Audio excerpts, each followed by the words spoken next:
유대인들이 매 해마다 정확하게 지키는 한 날인데 그것은 욤키풀이라고 부릅니다. 욤키풀. 그것은 대속죄일이라는 뜻이죠. 그것은 유대인들만이 지키는 것이 아니라 성경의 하나님께서 모든 사람들이 이 대속죄의 경험을 해야 한다고 주신 규례입니다. 여러분, 이 날 동안은 하루 종일 유대인들은 금식을 합니다. 그것은 옛날 이스라엘 백성들이 그렇게 했기 때문에 그렇습니다. 왜 그날이 그렇게 중요할까요?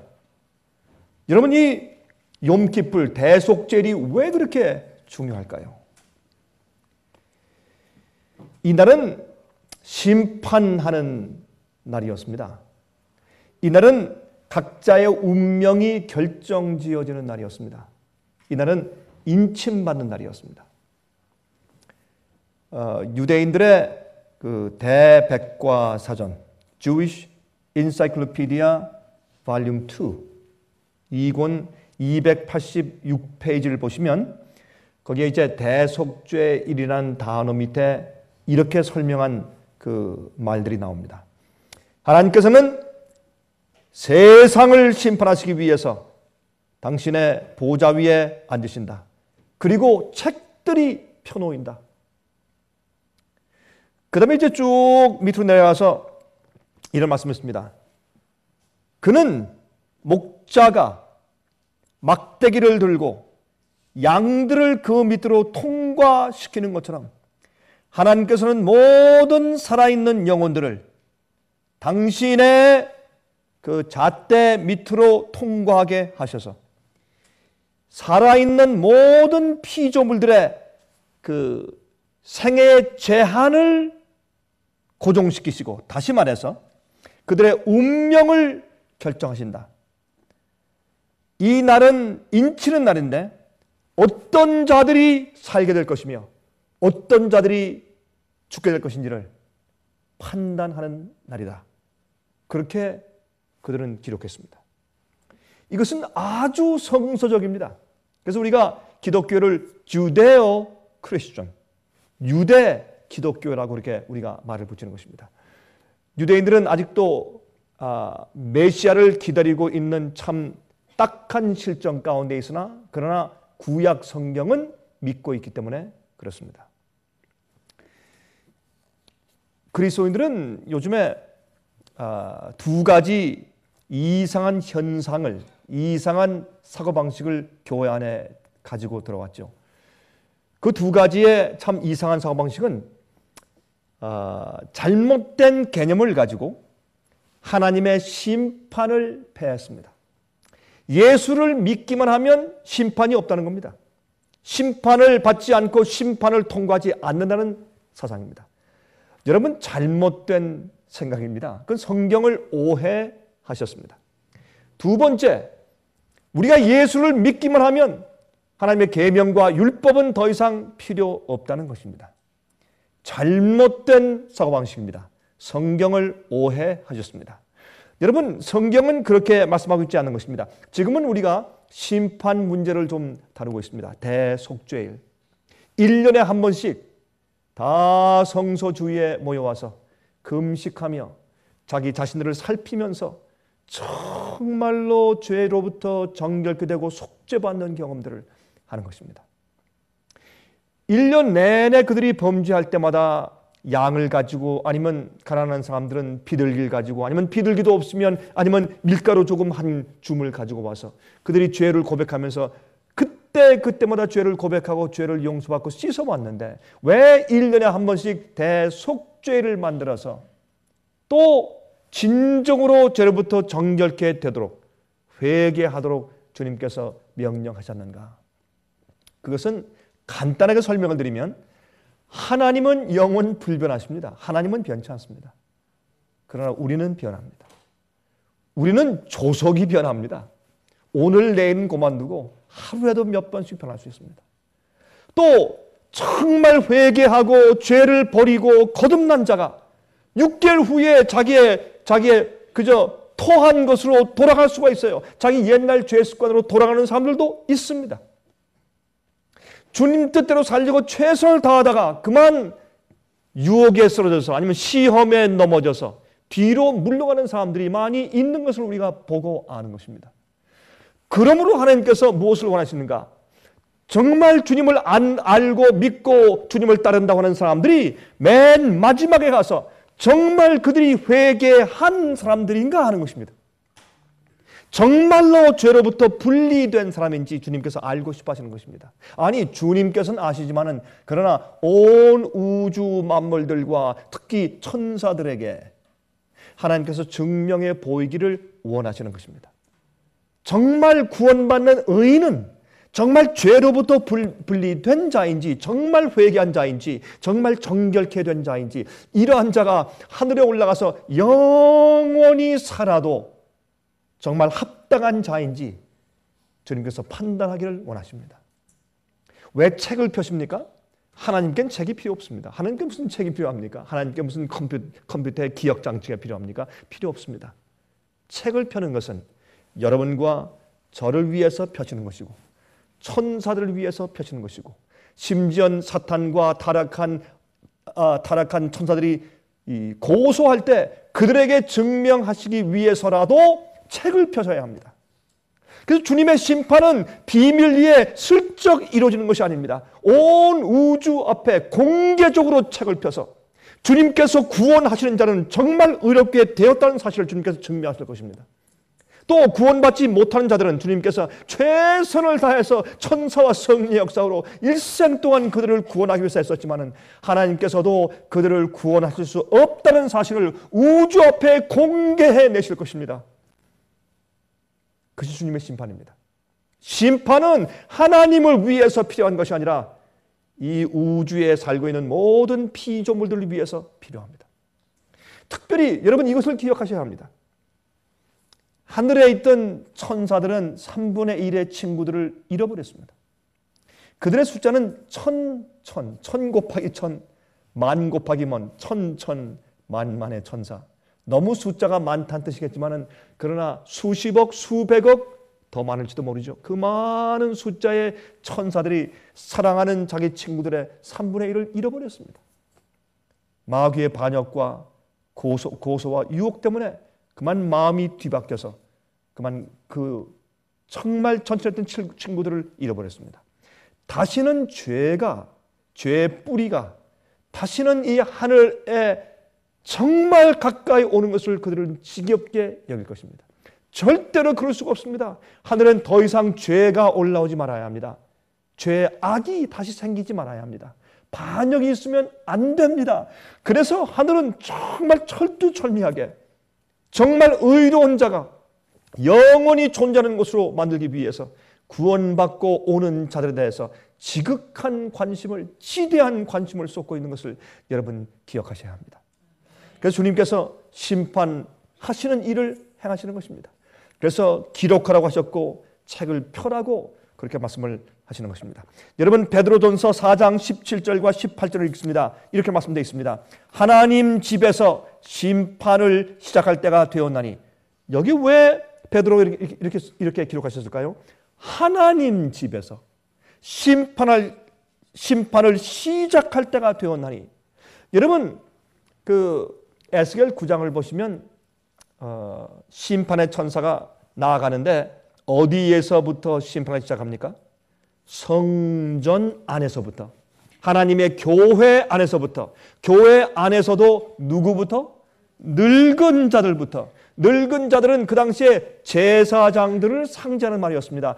오늘날 현대말로 목사들로부터, 그 다음에 장로들, 재직들, 다시 말해서 말씀을 알고 진리를 알고 가르치고 남들을 인도하는 그런 직책을 가지고 있는 사람들로부터 심판이 시작된다고 구약에도 말씀했고 신약에도 말씀했습니다. 그래서 여기에 하나님의 집에서, 교회에서 심판을 시작할 때가 되었나니 만일 우리에게 먼저 하면 하나님의 복음을 순종치 아니하는 자들의 그 마지막이 어떠하며 또 의인이 겨우 구원을 얻으면 경건치 아니한 자의 죄인이 어디서리요? 그랬습니다. 이 말씀은 예수님께서 십자가에 돌아가시고 부활하시고 승천한 이후에 기록된 말씀이 아닙니까? 베드로가. 그러므로 여러분, 예수님의 십자가에서 이제 심판이 끝나버린 것이 아닙니다. 여러분, 이 말씀만 봐도 우리가 알 수 있지 않겠습니까? 오늘날 교회에 많은 오해가 퍼져 있는 것입니다. 디모데전서 5장 24절과 25절은 이렇게 말씀했습니다. 어떤 사람들의 죄는 밝히 드러나 먼저 심판에 나아가고, 참 재미있는 얘기죠. 어떤 사람들의 죄는 먼저 심판에 나간대요. 왜요? 우리는요, 심판을 받는데 도매금으로 받지 않아요. 한 가족이 같이 심판받고 한 교회가 같이 심판받고, 참 그러면 좋겠죠. 그렇죠? 한 교회가 심판받는데 3분의 2 정도가 의로와, 그럼 3분의 1은 도매금으로 넘어가서 구원받을 거 아니에요. 얼마나 좋아요. 그렇죠? 4456에서 올라가고. 그게 아니거든요. 구원은 지극히 개인적인 경험이고, 부흥도 지극히 개인적인 경험이고, 회개도 지극히 구원적인 경험이고, 동시에 심판도 아주 개인적인 경험입니다. 이 세상 전체에 심판받는 그 사람 하나밖에 없는 것처럼 온 우주는 책을 펴고 낱낱이 살필 것입니다. 두려운 얘기죠. 무섭죠. 떨리고 겁이 나죠. 아닙니다. 심판은 복음입니다. 심판은 좋은 것입니다. 왜요? 우리가요, 하나님의 은혜로 우리 죄가 용서받고 매일 역사하시는 성령의 감화로 내가 죄의 파워를 승리하고 주님 안에서 산다면 주님께서 빨리 내게 심판을 베푸시고 나의 의로움을 드러내 주시고, 나는 부족하고 죄인이나 주님의 은혜가 내 속에 충만하다는 것을 빨리 증명해 주시기를 우리가 고대할 것입니다. 우리가요, 도적질을 하지 않았으면 나의 의로움이, 나의 억울함이 빨리 풀려지고 드러나기를 바라고 심판날을 고대할 것입니다. 심판은 두려운 것이 아닙니다. 심판은 믿는 자들에게 심판은 좋은 소식입니다. 그러나 죄를 회개치 아니하고 죄를 버리지 아니하고 죄로부터 분리되지 아니하고 더러움을 그냥 품고 있는 자들에게는 심판날은 두려운 날이요, 떨리는 날이요, 정말 그의 운명이 멸망으로 결정지어지는 날이기 때문에 사람들이 심판을 두려워하는 것입니다. 우리가 정말 주님을 사랑하고 주님과 하나가 되면 심판은 우리에게 두려움을 주지 못하는 것입니다.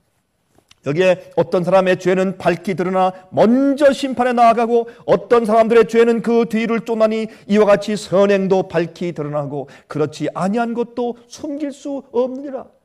여러분이시여, 우리가 조용한 곳에서 주님을 경외하며 선한 일을 행하고 주님을 위해서 행한 모든 일이 우리는 잊어버릴 수 있고 많은 사람들에게 잊혀질 수 있으나 하나님은 기억하십니다. 왜? 하늘에는 기념책이 있기 때문에 주님께서 그런 것을 잊지 않으십니다. 주님께서 보상하신다고 말씀되어 있습니다. 주님께서 선행도 밝히 드러난다고, 각 사람이 하나하나 자기의 죄와 자기의 선행이 적힌 책들을 펴면서 심판받는 경험을 각 한 사람 한 사람 이제 진행되게 될 것입니다.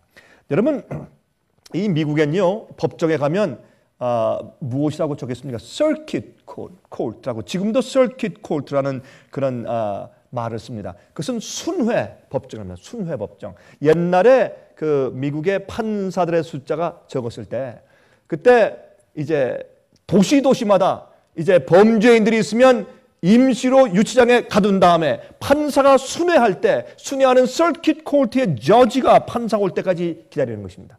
그러면 이제 한 달에 한 번씩 아니면 두 달에 한 번씩 아니면 3주에 한 번씩 이렇게 순회하고 도는 것입니다. 그러면 판사가 와서 한번 우리 상상해 보십시다. 판사가 왔습니다. 왔는데, 자, 이번에 지금 유치장에 몇 명 있나? 예, 한 75명 있습니다. 다 오라 그래. 1년을 세워. 그런 다음에 내가 지금 바쁘니까 지금 같이 이렇게 조사하고 심판할 시간이 없어. 이게 다 모이라 그래. 1년을 서.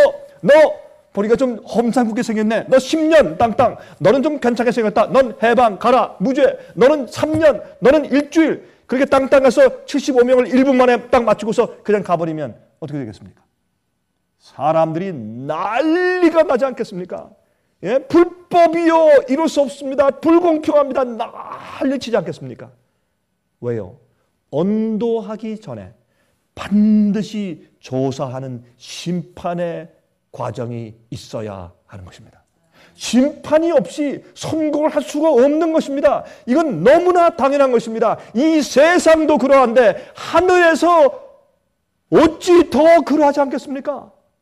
여러분, 이 언도는요, 그저 어디 매를 몇 대 맞고 나와라 이게 아니에요. 체벌이 아닙니다. 그저 어디 징역 가서 20년 살다가 감옥에서 살다가 나와라 이게 아닙니다. 이 영혼이 영원히 살 것이냐, 영원히 멸망당할 것이냐 하는 엄청난 일을 결정하는 일이 있어서 심판이 없다고요. 심판이 없다고요. 참 말도 안 되는 가르침이 왜 이렇게 기독교에 많이 이렇게 퍼져 있느냐 말입니다. 방송을 통해서, 화면을 통해서 제 말씀을 듣고 있는 여러분들이시요, 여러분 혹시 그런 생각을 가진 분들이 지금도 혹시 계십니까? 상해빛 월십 라이브에 오시는 분들은 그런 분들은 안 계시겠죠. 진리를 사모하는 분들이 저희 예배에 오시니까. 여러분, 성경은 선포합니다. 심판이 있습니다. 심판을 통과해야 우리가 구원을 받는 것입니다. 그러나 의인들에게, 주님을 사랑하고 자기의 죄를 고백하고 버린 자들에게 심판은 두려운 것이 아닌 것을 제가 다시 한번 재천명합니다. 성경이 그렇게 우리에게 말씀하고 있다, 그 말입니다. 레위기 16장 29절부터 34절을 읽습니다. 이것은 잘 알려진 대속죄일 장입니다. 성경에 유명한 대속죄일 장이 있는데 그것이 레위기 16장입니다. 이 레위기 16장을 연구하면 참 엄숙한 말씀들이 이 속에 기록되어 있는 것을 우리가 깨닫게 됩니다. 29절부터 읽겠습니다. 너희는 영원히 이 규례를 지킬지니라. 7월 곧 그 달 10일에 너희는 스스로 괴롭게 하고 아무 일도 하지 말되 본토인이든지 너희 중에 우고하는 객이든지 그리하라. 7째 달 열흘째 되는 날 대속죄입니다. 그때 모든 이스라엘 백성들은 다 자기를 살피고 스스로 괴롭게 하면서 자기를 살피는 것입니다. 그 다음에 다 성소를 향해서 아니면 성소에 몰려와서 주위에 서서 하루 종일 먹지 않으면서 자기 자신을 살피면서 내가 혹시 죄를 아직까지 숨긴 것이 있는가? 다 회개하고 버리지 않는 죄가 있는가? 아직까지 내 속에 습관적인 죄가 있는가? 아직까지 연약해서 자꾸 쓰러지는 죄가 혹 있지 아니할까? 내가 주 앞에 다 드리지 않은 어떤 죄의 습관이 아직 혹시 내 속과 내 생애 가운데 남아있는 것은 혹시 있지 아니한가? 두려운 마음을 가지고 영혼을 살기 위해서 마음을 살피면서 준비하는 기간을 그들이 가지는 것입니다. 하루 동안에. 이 날에 너희를 위하여 속죄하여 너희로 정결케 하리니 얼만큼 정결요? 94%입니까? 97%입니까? 99.5%입니까? 100% 정결케 합니다. 여러분, 우리가 죄를 고백할 때 적당히 고백합니까? 아닙니다. 내가 아는 모든 죄를 고백하고 회개하고 버려야 합니다.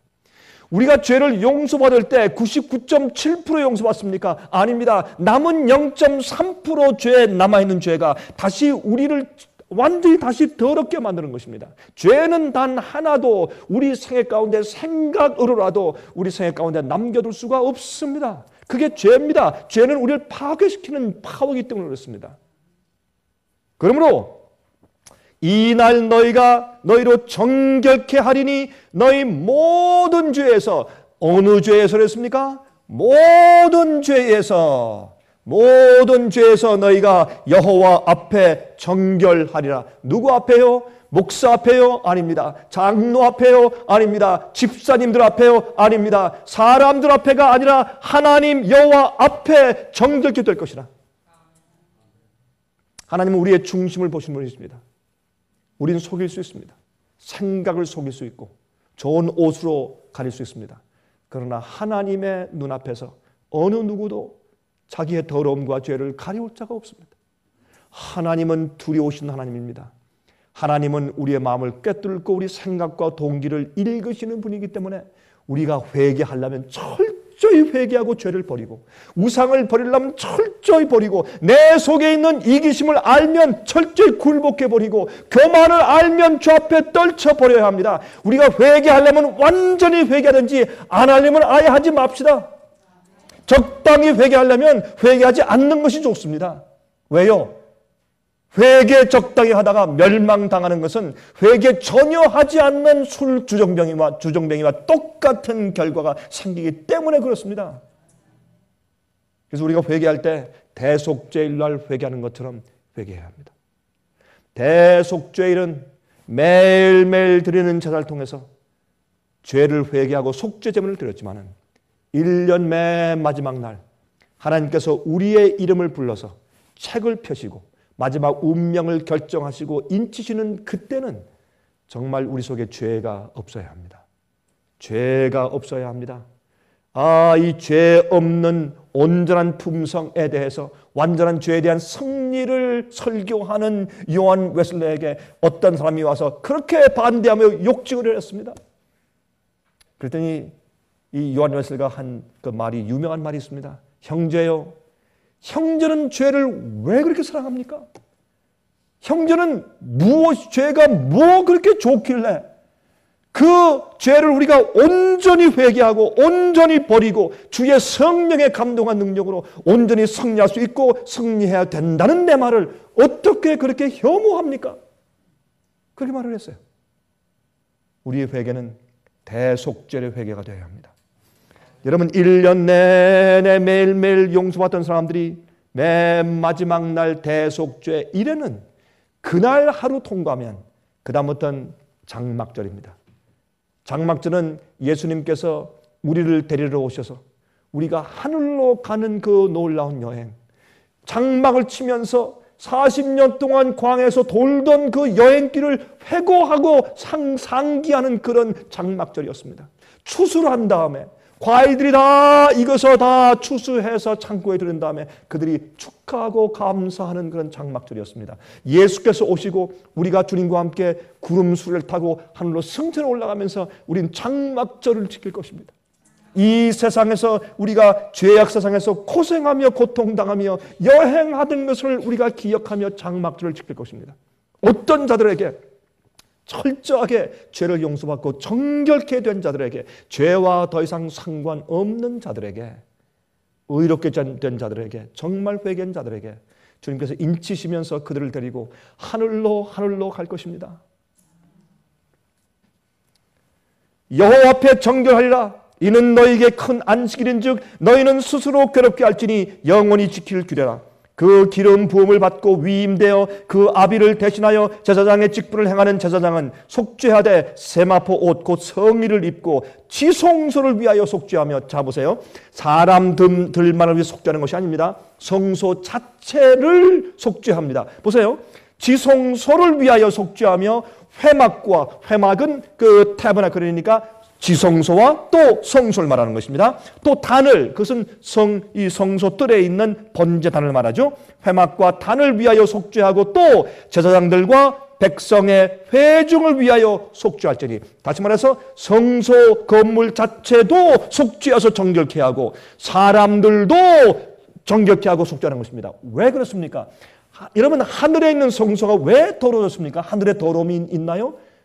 왜 더러워졌습니까? 왜 하늘 성소가 정결케 되는 역사가 필요할 거예요? 그것은 우리의 죄가, 우리가 범죄하면 우리의 죄가 고백할 때 우리 죄가 하늘 성소로 올려져가서 거기에 죄가 기록되고 주님께서 우리 죄에 대한 회개를 보시고 우리의 죄에 대해서 주님께서 중보 기도를 하시기 때문에 범죄한 우리의 죄가 기록된 그 기록책 때문에 하늘의 거룩한 장소가, 죄와 반역을 전혀 모르는 거룩한 장소가 더럽혀졌단 말입니다.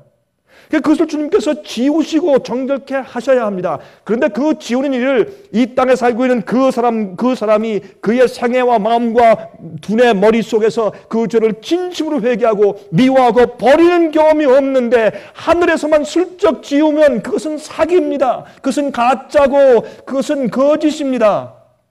그러므로 이 땅에 있는 그 사람과 영혼 속에서 진정한 회개와 죄와 분리되는 경험이 먼저 선재해야 된다, 그 말입니다. 지금은 그러할 때입니다. 그래서 이는 너희의 영원히 지킬 규례라. 이스라엘 자손의 모든 죄를 위하여 1년 1차 속죄할 것이니라. 아론이 여호와께서 모세에게 명하신 대로 행하니라. 그렇게 말씀을 하였습니다. 자, 여러분 지금 우린 이 시간에 너무 큰 것을 제가 건드리고 있어요. 이 짧은 1시간 동안 제가 설교하면 제가 이것을 다 설교하기 참 힘든 너무 큰 것을 제가 건드렸어요. 그러나 이왕 시작했으니까 간단하게 줄여서 끝내보도록 하십시다. 여러분, 진리를 땅에 던지고 형통했던 작은 뿔 세력, 짐승의 세력이 중세에 있었어요. 그 세력은 수많은 사람들을, 진리를 믿는 사람들을 잡아 죽이고 희생시켰습니다. 5천만 내지 1억의 순교자를 낸 세력이에요. 이 세력은 진리를 땅에 던지며 짓밟고 형통에 달했어요. 하늘 성소를 회파했어요. 그러므로 진정으로 회개하는 대속죄일의 의미, 심판을 통과해야 되는 중요한 의미를 교회에게 가르치지 아니하고 엉뚱한 오류로 덮어 씌웠기 때문에 사람들이 그것을 이해하지 못하고 오랫동안 지났습니다. 요즘에도 교회에서 잘 가르쳐지지 않는 그 이유를 우리가 여기서 발견하게 된단 말입니다. 여러분, 히브리 8장 4절부터 6절입니다. 예수께서 만일 땅에 계셨다면 제사장이 되지 아니었을 것이니 이는 율법을 쫓아 예물을 드리는 제사장이 있습니다. 다시 말해서 이 지상성소에는 제사장이 있단 말입니다. 저희가 섬기는 것은 하늘에 있는 것의 모형과 그림자라. 여러분, 이게 무슨 말입니까? 조금 더 읽읍시다. 모세가 장막을 지으려 할 때에 지시하심을 얻음과 같으니 가라사대 삼가 모든 것을 산에서 내게 보이던 본을 쫓아 지으라 하셨느니라. 원래 이 땅에 있는 그 성소 제도는 하나님께서 우리를 어떻게 구원하시는가라는 것을 보여주는 복음인데 실물 교훈이에요. 그래서 그 성소 제도와 의식을 통해서 하나님께서 우리를 어떻게 구원하시는가를 실제로 보여주신 것입니다. 하나님께서 우리를 구원하실 때 어떤 방법과 어떤 단계로 차례차례 구원하시는가. 다시 말해서 여러분과 저와 우리 죄인들의 마음속 깊이 꽁꽁 숨어있는 죄를 어떻게 녹여서 빼내서 다시는 이 죄인과 상관이 없게 죄를 없애버리시는가라는 그 과정과 복음의 역사를 보여주신 것이 성소 제도입니다. 그러므로 이 성소 제도를 어떻게 하셨는가? 이 지구상에서 성소들과 성소와 지성소를 짓도록 하셨을 때 모세에게 계시로 하늘에 있는 사람의 손으로 짓지 아니한 성소 제도를 계시 가운데 보여주시면서 이것을 본따서 지으라 라고 주님께서 명령해 주신 것입니다. 하나님께서 노아에게 다 치수를 가르쳐 주시고 방주를 지으라고 하신 것처럼 그 당시에 아무리 하나님을 믿는다고 말을 하고 공언을 해도 방주에 들어가지 아니하면 구원이 없었던 것처럼 지금도 주여 주여 한다고 천국에 들어가는 것이 아니라 하나님의 뜻대로 해야 할 텐데, 다시 말해서 성소를 짓고 성소를 통해서 하나님께서 이런 방식으로 내가 그 죄인을 죄로부터 정결케 할 것이라는 복음의 단계와 주님의 그 계획을 따라 영원히 속죄받지 못하는 자는 구원이 없는 것입니다. 자, 여기 보세요. 그러나 이제 그가 더 아름다운 직분을 얻으셨으니 이는 더 좋은 약속으로 세우신 더 좋은 언약의 중보시라. 자, 히브리 9장 1절부터 12절까지는 말씀 가운데 몇 절만 제가 골라서 읽습니다. 자, 저 뒤에서 지금 이 성경절을 화면에 넣는 분들은 제가 몇 절들은 제가 지금 생략할 테니까 정신 차리세요. 자, 1절 첫 언약에도 섬기는 예법과 세상에 속한 성소가 있더라. 첫 언약은 무엇입니까? 구약에 있었던 그런 모세의 의식법이죠. 그런 제도죠. 그때도 예법과 성소가 있었다. 그런데 예비한 첫 장막이 있고 그 안에 등대와 상과 진설병이 있으니 이는 성소라 일컫고 또 둘째 휘장 뒤에 있는 장막을 지성소라 일컫나니, 그래서 성소와 지성소가 있었다는 것을 여기 설명합니다. 그런데 보세요. 8절 보세요. 8절에 이제 7절에 가서 7절부터 읽겠습니다. 오직 둘째 장막은 대제사장이 홀로 1년 1차씩 들어가되 피 없이는 아니하나니 이 피는 자기의 백성의 허물을 위하여 드리는 것이라. 성령이 이로써 보이신 것은 첫 장막이 서 있을 동안에, 무슨 장막입니까? 이 모세가 지었던 이 지상성소를 말하는 것입니다. 지상성소가 서 있을 동안에 성소에 들어가는 길이 아직 나타나지 아니한 것이라. 이 장막은, 이 지상성소 모세가 지은 장막은 현재까지의 비운이, 그것은 하나의 상징이고 비유였단 말입니다. 이에 의지하여 드리는 예물과 제사가 섬기는 자로 그 양심상으로 온전케 할 수 없나니, 다시 말해서 우리가 염소나 양이나 숫송아지의 피로 우리가 정결케 되는 것이 아니라 예수의 피를 상징한 것이죠. 그렇죠? 우리가 그 피를 흘리면서 장차 오실 그들이, 장차 오실 메시아의 예수님의 피를 이제 미리 믿으면서 간절하게 회개했을 때 예수님이 흘리실 십자가의 피의 보혈이 미리 그들에게 적용돼서 구원하신 것은 사실이나, 그러나 이 양과 염소의 피가 그들을 구원하는 것은 아니었다 그랬습니다. 양심적으로 그들을 온전케 할 수 없었다 그랬습니다. 자, 이런 것은 먹고 마시는 것과 여러 가지 씻는 것과 함께 육체의 예법만데요. 그렇죠? 어떤 의식적인 법이 되어서 개혁할 때까지 맡겨둔 것이라. 개혁할 때까지? 무엇을 개혁할 때까지? 손으로 이렇게 지은 지상성소 말고 손으로 짓지 아니한 진짜, 여러분 이 모형을 계시를 통해서 보고 지은 그 진짜 하늘에 있는 그 성소에 진짜 대제사장 예수님께서 당신이 흘리신 피를 가지고 우리의 죄를 위해서 대속하시고 중보 기도하기 위해서 들어가시는 그 일, 그 개혁할 때까지 맡겨둔 것이라. 이 지상 성소는 예수님께서 하늘 성소에 들어갔을 때까지 잠시 맡겨둔 비유라고 말씀했습니다. 그리스도께서 장래 좋은 일의 대제사장으로 오사 손으로 짓지 아니한, 곧 이 창조에 속하지 아니한 더 크고 온전한 장막으로 말미암아 염소와 송아지의 피로 아니하고 오직 자기 피로 영원한 속죄를 이루사 단번에 성소에 들어가셨느니라. 자, 너무 분명하죠? 그런데 아직도 말입니다. 나 예수 믿는다. 내가 예수 믿으니까 예수님의 은혜와 공로가 날 이미 구원했다. 미래 죄까지 난 이미 다 용서받았어. 내가 그저 최선을 다하면, 내가 그저 뭐 이런 죄를 짓고 저런 죄를 짓더라도 또 회개하면 되지. 내가 주님의 어떤 뜻을 내가 좀 어겼거나 아니면 주님의 어떤 명령을 지키지 않았다고 해서 내가 구원을 빼앗기는 것이 아니라, 나는 예수를 믿으니까 난 심판에 이르지 않는다. 나는 심판당하지 않는다. 난 이미 영원한 생명이 이미 내 것이 되었다. 하나님을 사랑하고 주의 뜻대로 살며 온전히 주 앞에 진리로 굴복된 자들은 성령을 통해서 그런 확신을 가질 수가 있어요. 그러나 여기는 말씀처럼 대속죄의 진정한 회개의 경험이 없이, 정말 자기 자신을 번제단 위에 전적으로 굴복하여 바치는 경험이 없이 그냥 통속적인 복음을 가지고 난 예수 믿으니 심판을 이미 피했다고 믿는 사람들, 앞으로 큰 코를 다칠 것입니다. 큰 코를 다친다. 그건 너무 경한 얘기죠. 큰일 납니다. 정신 차리십시오. 대속죄의 경험을 해야 합니다. 예수님 속히 오시기 때문에 그렇습니다.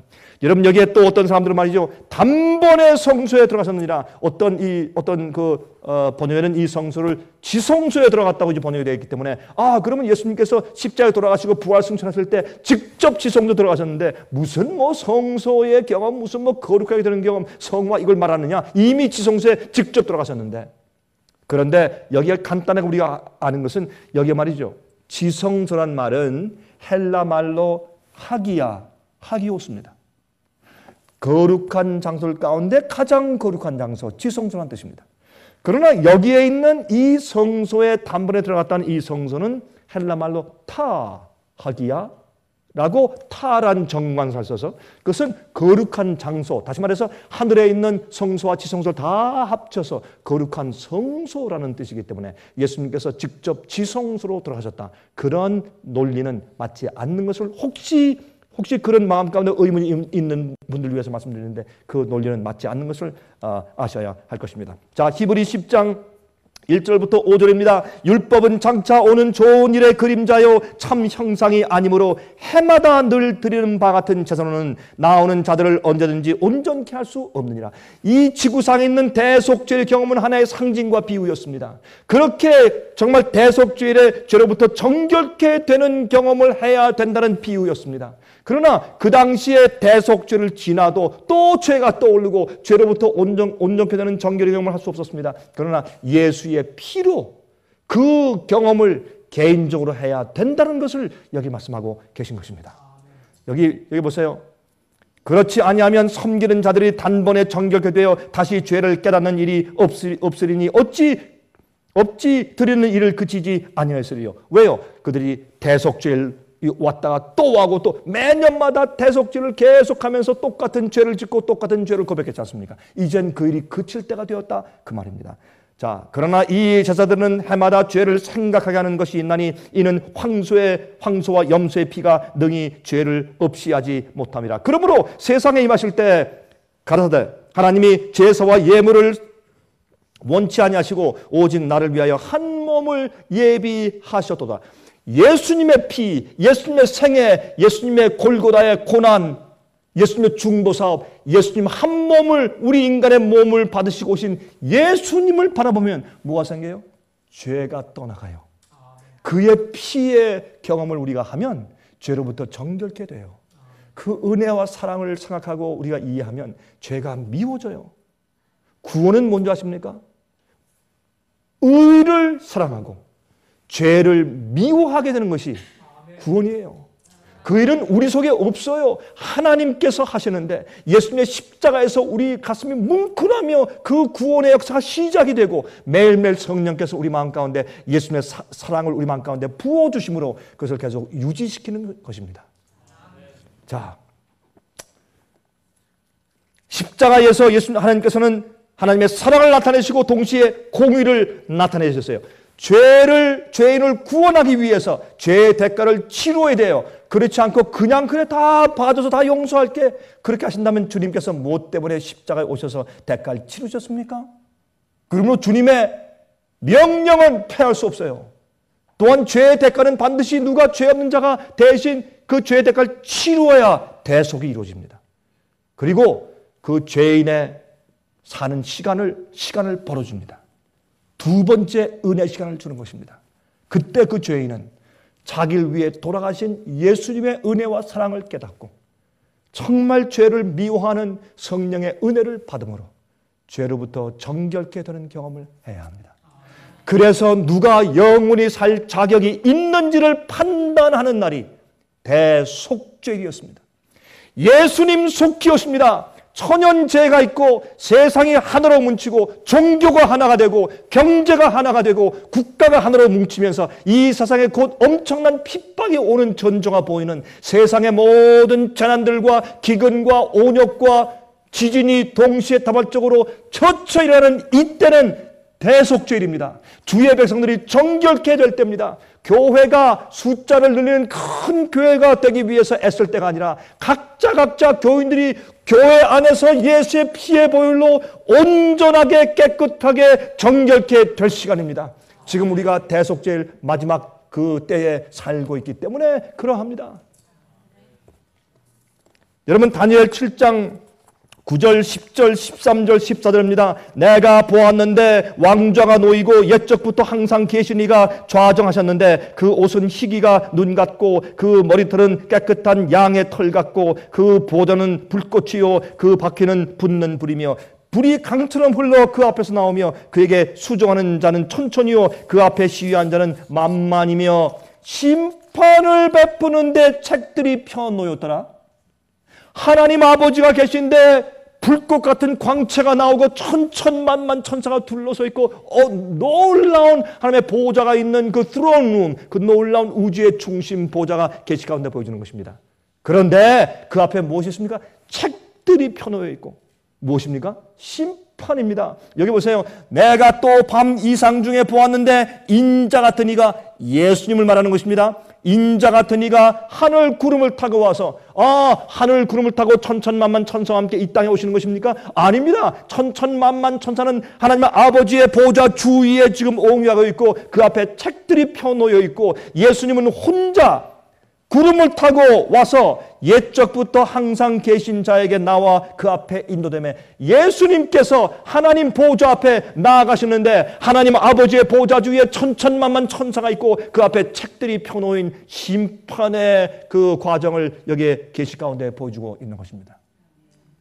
그럴 때 그에게 권세와 영광과 나라를 주고 모든 백성과 나라들과 각 방언하는 자로 그를 섬기게 하였으니 그 권세는 영원한 권세라 옮기지 아니할 것이요 그 나라는 패하지 아니할 것이로다.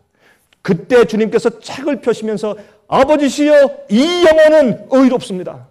죄를 지었으나 회개한 것을 보십시오. 죄를 버린 것을 보십시오. 그가 내게 매일 굴복한 것을 보십시오. 성령의 은혜 받은 것을 보십시오. 이는 의롭습니다. 이 책의 기록이 증명합니다. 라고 주님께서 의인들을 당신의 소유로 하나하나 인치시면서 당신의 소유로 삼으실 때 여기 말하기를 이 지구가 이제는 완전히 영원한 권세가 하나님 아버지께 예수님께 돌아가고 나중에 주님께서 이 지구를 죄로부터 회복하시고 마귀로부터 회복하신 다음에 다시 의인들 성도들에게 이 지구를 사는과 새 땅으로 다시 우리에게 주시는 것입니다. 이 역사가 성경에 기록됐습니다. 그래서 다니엘 8장 14절은 말하기를 그가 내게 이르되 2300주야까지니 그때에 성소가 정결하게 함을 입을 것이라 그랬어요. 여러분 성소가 더럽혀진 성소가 죄로부터 정결케 되는 일은 어디에서 이루어집니까? 지성소에서 이루어집니다. 언제? 대속죄일 날. 이것은 대속죄일 얘기예요. 여러분 자 보세요. 그러므로 하늘에 성소가 있습니다. 성소와 지성소가 있습니다. 그것은 예수님의 사역의 단계들 말하는 것입니다. 구속은 이 지구의 죄인들을 구원하는 일에만 제한된 것이 아닙니다. 거기에 국한된 것이 아니에요. 우리의 구속은 이 온 우주를 포함하는 것입니다. 왜요? 죄의 시작은 하늘입니다. 그것은 루스벨입니다. 그것은 천사였습니다. 타락한 천사였습니다. 그러므로 그 마음에 생긴 그 죄와 투쟁이 이 지구로 건너온 것이죠. 하늘에선 이 투쟁이 끝났습니다. 죄가 끝났습니다. 그래서 이 죄에 대한 심판과 구속의 문제는 온 우주를 포함해야 되는데 왜냐하면 하나님께 대한 오해가 생겼어요. 여러분 비밀은요 덮으면 돼요. 비밀은 말하지 마세요. 여러분 저도 이제 목사로 오래 살아오면서 지금까지도 저만 알고 있는 저희 집사람도 모르는 비밀들을 제가 지금까지 혼자 간직하고 있는 것들이 많아요. 적지 않아요? 많아요. 왜요? 비밀은 지켜야 되는 것이에요. 어떤 교인 가운데 죄를 졌는데 다른 사람은 몰라요. 그것은 제가 죽을 때까지 이 목사의 마음 가운데 있어야 돼요. 제 속에서 무덤이 돼야 돼요. 그런 죄는 밝히는 것이 아니에요. 예? 두 사람밖에 몰라. 두 사람이 범죄했어요. 다른 사람은 몰라요. 그 사람들 두 사람의 가족도 몰라요. 그럴 땐 제가 책망하고 회개시킨 다음에 그 죄가 이 목사의 가슴 속에 묻혀서 영원히 가야 돼요. 나오지 말아야 돼요. 주님 오실 때까지. 여러분 감추인 죄는 감춰야 돼요. 드러낼 필요 없어요. 주님께서 그렇게 하십니다. 그러나 드러난 죄는 여러분 우리가 짓는 죄는 감추인 죄입니까? 드러난 죄입니까? 마귀가 알고 천사들이 알아요.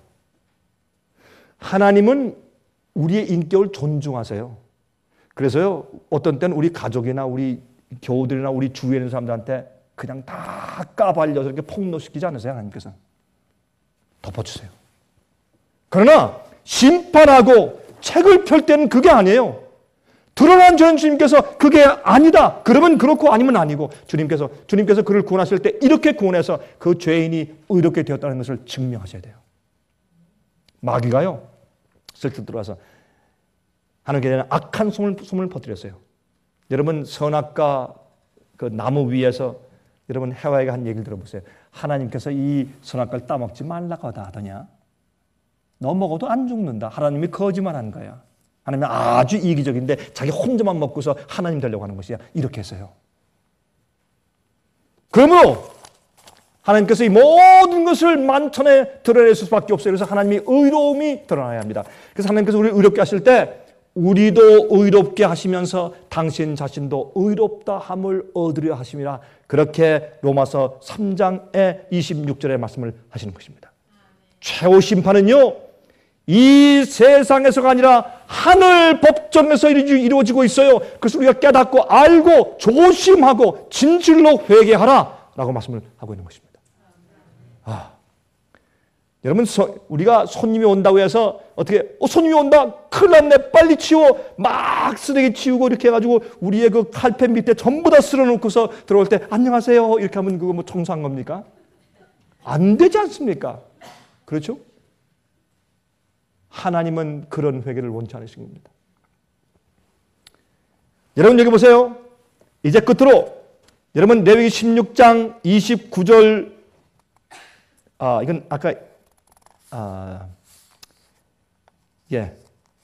읽읍시다. 시간이 없지만 간단하게 읽겠습니다. 29절, 너희는 영원히 이 규례를 지킬지니라. 7월 곧 그 달 10일에 너희는 스스로 괴롭게 하고 아무 일도 하지 말되. 그러면 이 대속죄를 우리가 어떤 일을 해야 되는가? 잠깐 몇 분 동안에 첫 번째, 모든 이스라엘이 삼가 지켜야 할 규례가 두 가지 있었는데, 하나는 스스로 괴롭게 하는 일입니다. 어떻게 우리가 괴롭게 합니까? 여러분, 우리 마음을 살피는 것입니다.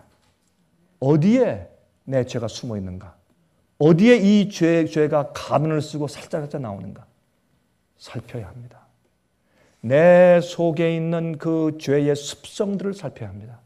죄에 얼룩지고 찌들어진 잘못된 성품들을 살피고 고백하고 내놓아야 합니다. 내 자신을 살펴야 합니다. 진정으로 죄를 버리는 일입니다. 특별히 이 자신을 스스로 괴롭게 한다는 말에는 금식을 포함했습니다. 내 머리를 둔하게 하거나 아니면 내 생각을 둔하게 만드는 음식을 먹거나 그런 것들을 마시면 안 됩니다. 여러분, 먹고 마시는 일을 주의하세요. 여러분, 잘못 먹고 마시는 사람들, 여러분의 두뇌의 생각이나 여러분 마음을 둔하게 만드는 것을 먹고 마시는 자들에게 죄 없다 하지 않습니다. 절제하세요. 조심하세요. 버리세요. 깨끗하게 하셔야 돼요. 그래서 탐식하지 마세요. 과식하지 마세요. 뇌의 작용을 둔하게 하는 일들, 음식들은 여러분 고쳐 먹어야 합니다. 믿는 자들이 마음대로 먹고 마음대로 사는 것이 아닙니다. 두 번째, 아무 일도 하지 말라고 했습니다. 죄의 정결 사업에 우리의 마음과 뜻을 집중시키는 기간입니다. 먼저 그 나라와 그 의를 구하라 그 말입니다. 생활의 염려와 욕심으로 마음이 둔해져서는 안 된 말입니다. 일을 하지 말란 말입니다. 그러면 일하지 않으면 굶어 죽으란 말입니까? 그런 말은 아니죠. 먼저 그 나라와 그 의를 구하고 먼저 하나님을 제일 중요시 여기며 내 죄를 용서받고 정결케 하는 회개의 역사를 가장 중요한 것으로 삼으란 말입니다. 그게 안 되면 일하지 마세요. 여러분들 영혼을 위해서 마음이 준비되지 않고 진정으로 회개가 안 되고 주님 뜻대로 살지 않는다면 사업을 포기하고 직장을 포기하고 모든 걸 포기하고 그거 먼저 해야 된단 말입니다. 여러분이 세상에서 많은 것을 얻고 여러분 가지고 간다고 할지라도 여러분이 진심으로 회개하여 여호와 앞에 정결케 되지 아니하면 무슨 소용이 있느냐 말입니다. 그래서 이 대속죄를 사는 우리의 태도는 두 가지입니다. 먼저 스스로 괴롭혀야 합니다. 우리 자신을 열고 살피며 내 속에 혹시 숨은 죄가 있나 진심으로 회개하고 정결케 함을 받아야 합니다. 그것을 방해하는 모든 음식들과 마시는 것들을 우리가 버리고 정리해야 합니다. 머리가 둔해지지 말아야 합니다. 두 번째, 우리는 아무 일도 하지 말아야 합니다. 회개하는 일, 그것이 우리에게서 선저되지 않을 때 여러분 세상 일들을 다 그치십시오. 다 소용이 없습니다. 소용이 없습니다. 하나님께서 이 참 큰 제가 어떤 주저히 건드렸지만은 이 짧은 시간에 하나님께서 성령을 통해서 여러분들의 마음에 큰 감화와 인상을 주셨기를 제가 바랍니다. 각 세상의 도처에 계시면서 이 말씀을 함께 들으며 예배드린 여러분들이시요, 진심으로 대속죄 일에 회개 경험을 하시기를 간절하게 바랍니다. 하늘에 계신 거룩하신 우리 아버지 하나님이시여, 우리는 진실로 주님 앞에 정결케 되기를 소원합니다. 우리는 우리 영혼을 멸망시키는 죄와 한 짝이 되어 있기를 도무지 원치 않습니다. 우린 영원이란 특권을 바라보고 삽니다. 아버지시여, 우리의 두뇌와 마음이 둔해지지 아니하도록 도와주시옵소서. 우리가 잘못된 먹는 것들이 있으면, 마시는 것들이 있으면 버리길 원합니다. 또 세상의 염려로 우리 마음이 둔하게 만들어지는 일을 피하길 원합니다. 저를 도와주시옵소서. 우리는 영원한 삶을 얻기 위해서, 생명을 얻기 위해서, 인침해 나가기 위해서 우리가 버리지 못할 것이 아무것도 없습니다. 자비하신 아버지시여, 아들 예수님까지 보내신 아버지, 저희를 기억하셔서 우리가 손을 하늘로 뻗쳐 천부여 의지옵소서 손들고 가오니 저희를 긍휼히 여기사 정결케 해 주시옵소서. 예수 그리스도의 귀하신 이름만 의지하여 간절하게 기도합니다. 아멘.